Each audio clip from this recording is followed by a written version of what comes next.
Hello and welcome to another teaching from 119 Ministries. Our ministry believes that the whole Bible is still true and directly related to our lives today. If you would like to know more about what we believe and teach, please visit us at testeverything.net. We hope that you enjoy studying and testing the following teaching.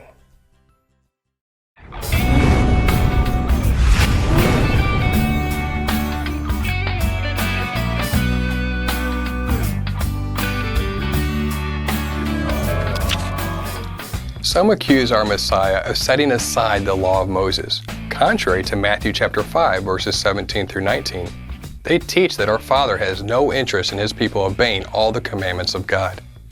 They teach that we're no longer to observe the seventh-day Sabbath, eat only clean things, or any other such commandments we find in the Bible. However, unless we believe our Messiah sinned, our Messiah did not set aside the law of Moses. For example, the author of Hebrews associates setting aside the law of Moses to be sin. Hebrews chapter 10.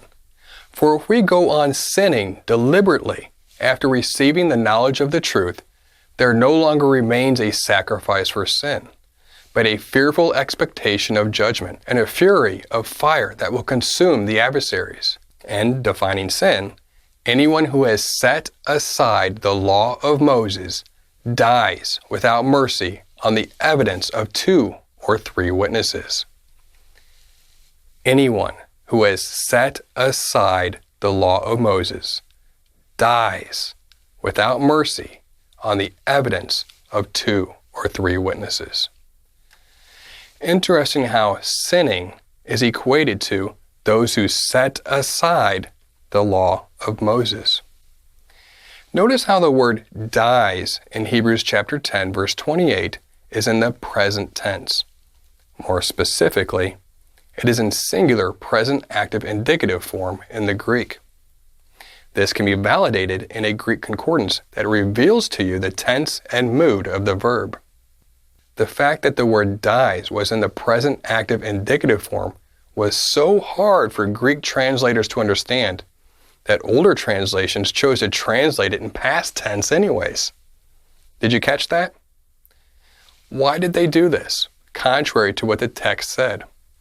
Because in their mind, the law of Moses was no longer applicable.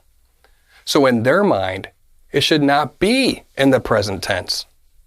In other words, their preconceived theological beliefs about the law of God caused them to translate the present tense Greek text into past tense English.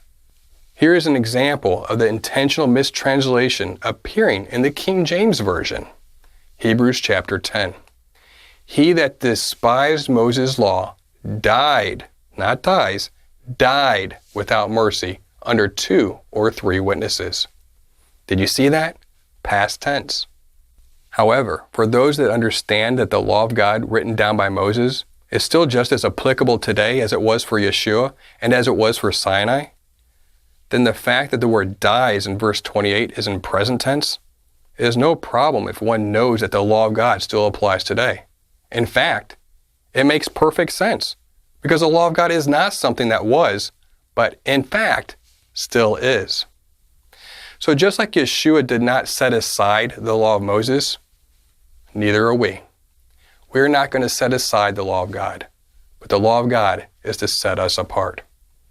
We hope that this teaching has blessed you.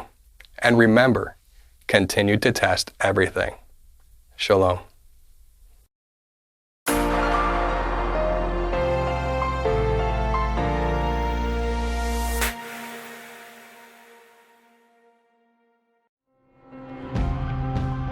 It is because of you, our generous supporters, who make it possible to offer these high-quality teachings completely free of charge. If you feel led to support 119 Ministries so that we can continue this effort, please visit testeverything.net and click on the Support 119 tab. Learn how you can partner with us to take the whole Word of God to the nations.